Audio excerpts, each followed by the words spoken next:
let's go ahead and bring this guy in here. I see he's getting hydrated in the background. Josh Pate, how are you, sir? Oh, it sounds like I'm at a construction site, but that's because coffee is being made in the background. So I'm kind of ready now. I will be absolutely ready in about 30 seconds. Okay, let me ask you this. When you go to SEC Media Days, do you drink too much Diet Dr. Pepper or Dr. Pepper products because that's what they have? This past year, I completely avoided it. And all I did was on the last day, I walked up to that fridge where they have the exotic Dr. Peppers, as I like to call them, the flavors that the general population doesn't even have access to.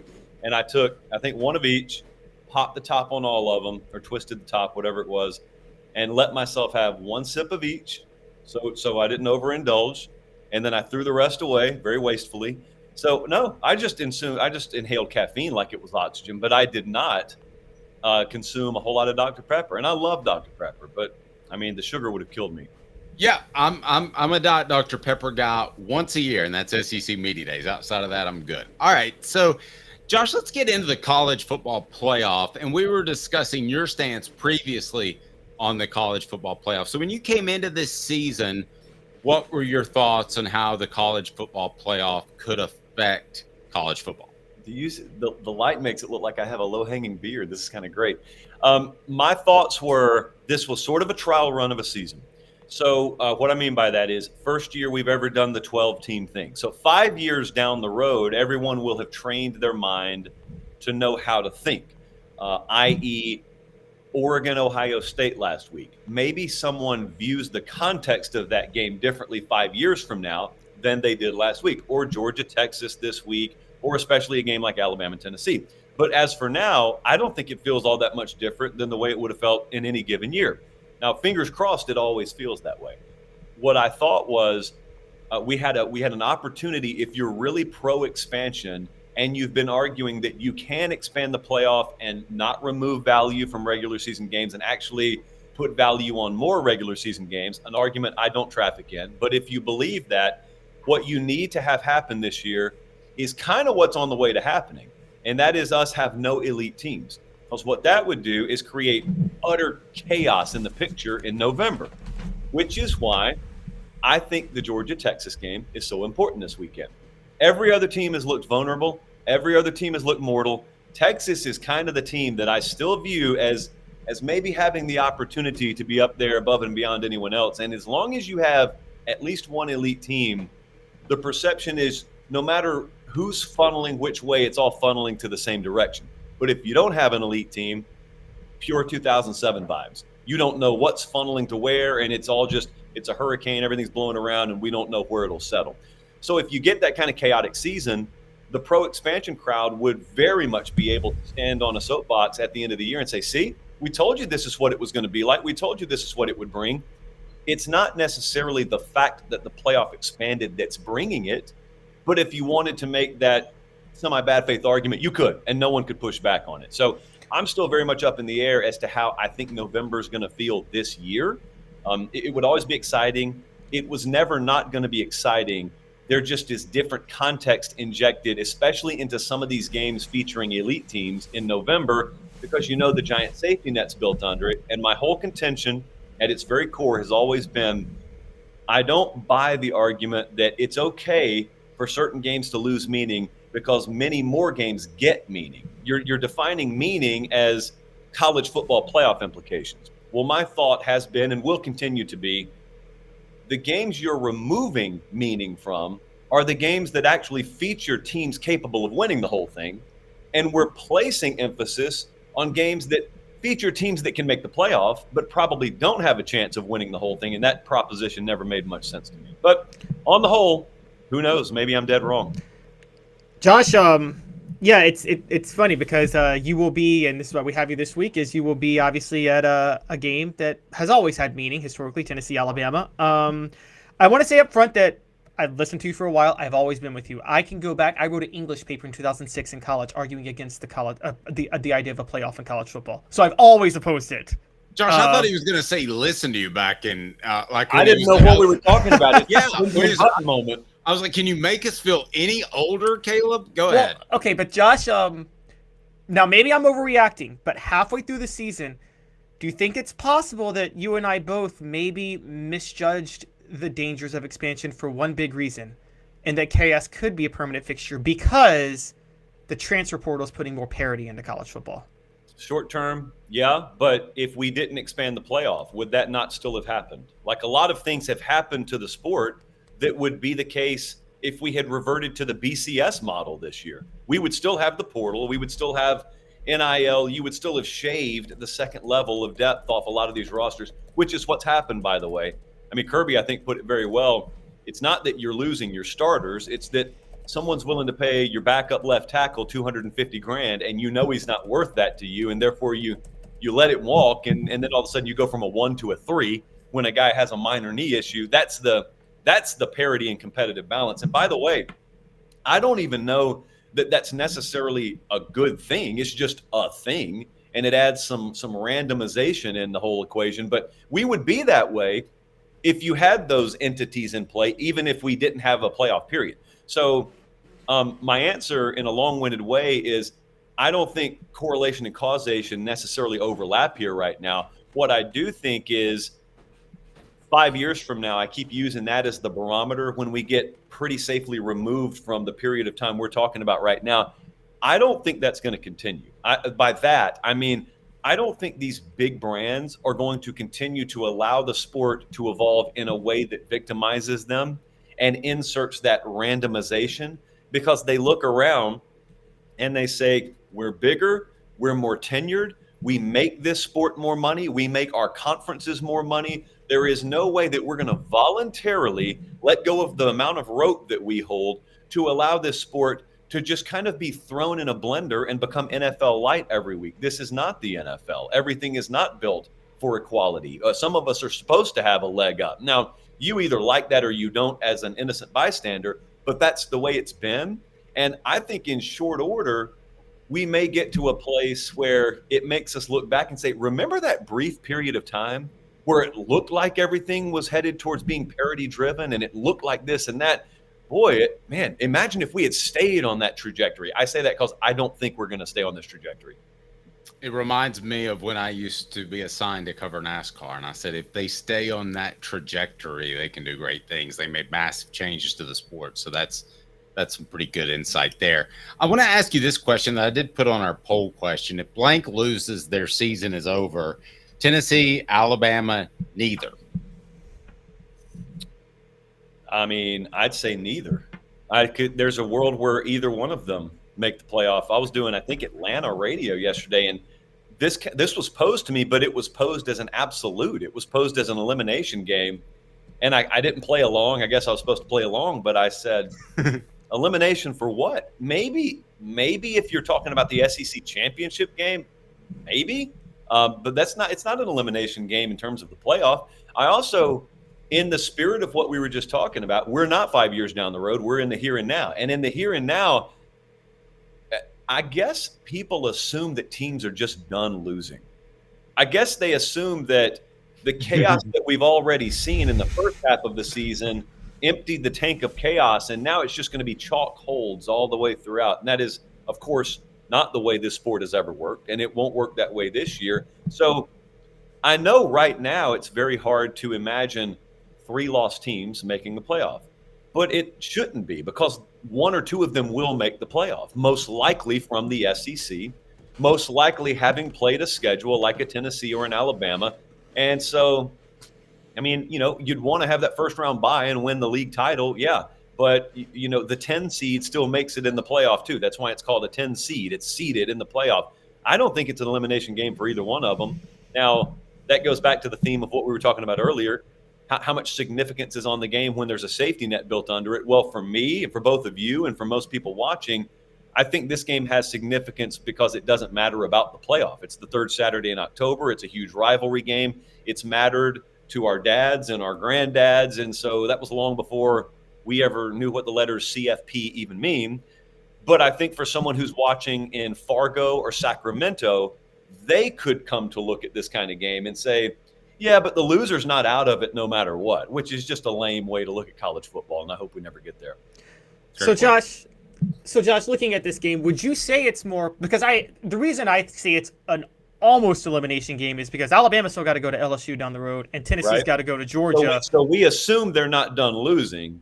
Yes. Correct. Now, I don't assume they're done losing either, but I am saying that would eliminate them. The losses down the road would. This loss here and now, maybe I'm just seeing it wrong. I don't think either one of them's eliminated. And both of them, I didn't mean to interrupt you. I hate when No, it's people- fine. It's fine. But I also think that both of them have the ability, not the guarantee, but they have the baked-in ability because of the talent profiles of the teams to get hot.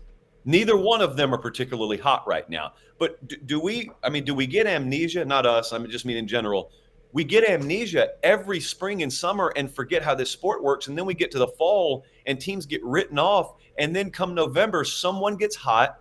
It's usually a team that has a talented quarterback that's underachieved so far. You got one in Knoxville right now. And he could get hot, and they could get hot, and you find out that they weren't miles away. They were just fractions of inches away, and then they're in the mix. And in this case, they would be in the mix for a playoff spot. Okay, that's my only timeout. I just burned my timeout. Go ahead. No, it's fine. I mean, that's actually a great point because I said that last week. I said, does anybody notice that there are teams that lost very early that are back in the mix that no one's talking about? Texas A&M, Yep. Notre Dame, and LSU are all in that category right now. So to talk about this game, do you get more? Okay, so when we're talking about college football versus college basketball and how the regular season of college basketball is meeting this, with Tennessee, Alabama this weekend, are you getting more Duke UNC basketball vibes in a regular season game, which is, it's not that it matters, it's just Duke UNC, so it's the magnitude of the actual rivalry, or are you getting more Alabama Auburn 2013 kick six vibes? I hate this question. Not that you asked it. I hate the implications of it because the spirit of it is dead on the money. I hope not. I hope it's not taking on any kind of college basketball vibe because you're right. I don't even know when Duke and UNC play most of the time because I'm not a diehard college basketball fan. I am drawn in to the NCAA tournament, and that's the month or so a year that I watch college basketball fervently. And I have that in common with a lot of the country because the tournament has rendered the regular season obsolete for people like me. So I hope we're not there. I don't think we're there. I think if still for the time being, people look at the marquee and they see Alabama, Tennessee, a couple of things happen. The older crowd knows what the history of the rivalry is. The younger crowd at least remembers 2 years ago. Because when you say Bama, Tennessee right now and you snap your fingers in the college football public's subconscious, they see orange fireworks, field stormed, and they think of a goalpost being carried out after a walk-off field goal. That's what they think of right now, and that has nothing to do with playoff necessarily. So I think it still has attraction value in and of itself, isolated from the outside playoff structure. But I do get where you're going with that. I think it all matters about how the first half of those games play out in college football, because you can look at viewership and you can see steady scaling of a second half, and all that is social media and mass text messaging alerting everyone that, hey, we got one brewing here in Knoxville. If you're not watching, you need to be watching. College basketball doesn't necessarily do that because it's not as popular a sport, and also we know the regular season result doesn't matter, period. This regular season result matters. I mean, we've expanded the playoff. We hadn't expanded it to 64, so there still is a lot of consequence here. Let me ask you this. Which team is best suited or most adept at being able to overcome a loss? Not necessarily because of their schedule, but because they're close to taking another step, and that could happen in the coming weeks. I think it would be Bama. The reason I say that is because they have already played Georgia and got the win. Okay. And so if we arrive on a situation down the road where, we enter tiebreaker scenarios for an SEC championship berth, let's assume Texas just wins out. Let's assume they're really good. They win out. Well, that would mean they beat Georgia this weekend. So that means Georgia's got a second conference loss. So even if Bama loses this weekend, if they win out, each of them, they hold the head-to-head over Georgia. And so there's still a semi-inside track for Alabama to make the SEC championship game, even if they lose. If Tennessee loses, they still got to go to Georgia, and there would be a point spread underdog there. And so we don't know how that turns out. The other thing about it is, I think this particular game this weekend, and I think a lot of the rest of the season, comes down to just being able to hit explosive plays. Bama has done it. Tennessee should be able to do it. And so at the most fundamental understanding of the way probability works, I will go, if you make me go either or, I would go with the team that has shown the ability to do it in conference play over the team that I think can, but just hasn't shown the proclivity to do it yet. Honestly, I don't know, though. There's such a huge question mark on both of these teams' profiles. I did probably a 5 to 7 minute breakdown the other night, or it felt that long, of why you should not be writing Tennessee's offense off yet. And I'm pretty sure you guys saw Cole Kubelik's breakdown about the difference in execution versus scheme issues. I thought he nailed it as well. It pains me to tell him he nailed something, but he did nail it. And so either one of them, like there could be this would be the wildest thing. There could be a scenario where a team loses this game and then ends up being the one that gets hot, which begs the question, how did the other team win the game to begin with? The answer is it's college football. Anything can happen. Last time Bama came to this state, they lost to Vanderbilt about a mile down the road from me. So, yes, it's an anything can happen sort of season in the SEC. All right, so it's time to make Josh Pate's head explode. But Here we go.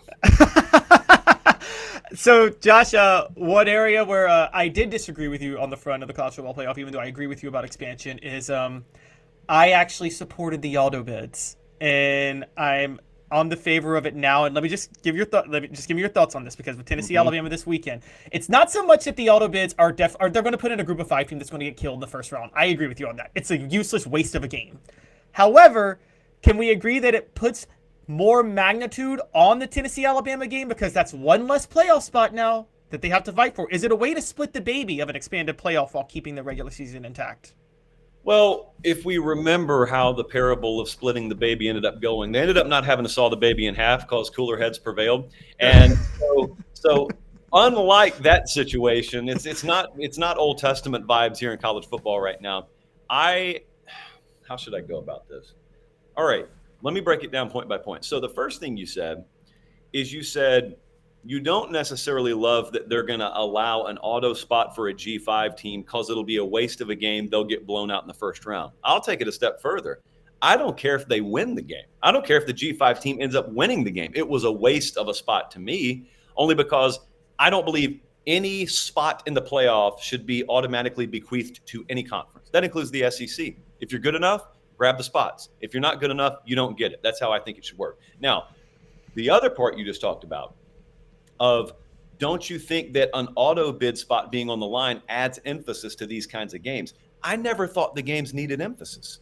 It wasn't all that long ago. All these games had emphasis already. It's like someone came along and they just trashed the lunchroom, and then they said, well, kids, you've got to clean the lunchroom up. I mean, otherwise, how's this mess going to get cleaned up? Well, the answer was, don't come in and make the mess.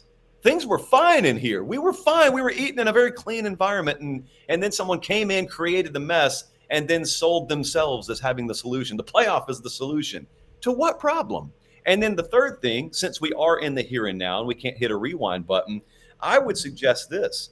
If you need, not you, but if in general, the powers that be, if they need an expanded playoff so much and you want to maintain the sanctity of your conference championship, well, who says the college football playoff has to start after the conference championship games? If you're going to balloon these conferences up to 16 to 20 teams, why not have quarterfinal, semifinal, conference championship bracketing built into your conference, and then the winner of that conference emerging? And I know I'm basically describing the AFC and the NFC right now. They would call that a Super Bowl in pro football. You can call it whatever you want to here, but that's how you have an expanded playoff with a bunch of precious inventory, and also maintain the sanctity of a conference title, and also produce a national championship game that's worth a whole lot of money. And in the aggregate, you do what the major conferences want to do anyway. You box out everyone else and have Big Ten versus SEC.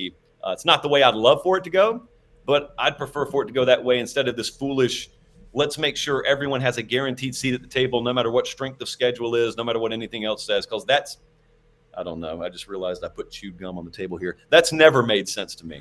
Amen. All right. I know you probably got another one of these to get to, so thank you, Josh. We really appreciate it. Again, your stuff is fantastic. People can follow you online, and that's an easy way to do it, to get all of your content. But You're absolutely number one, man. You're incredible talent, and people can follow you at Josh Pate CFB. Your show is, correct me if I'm wrong, Sunday, Tuesdays, and Thursdays, and there's clips and all kinds of good stuff. And man, you knock it out of the park.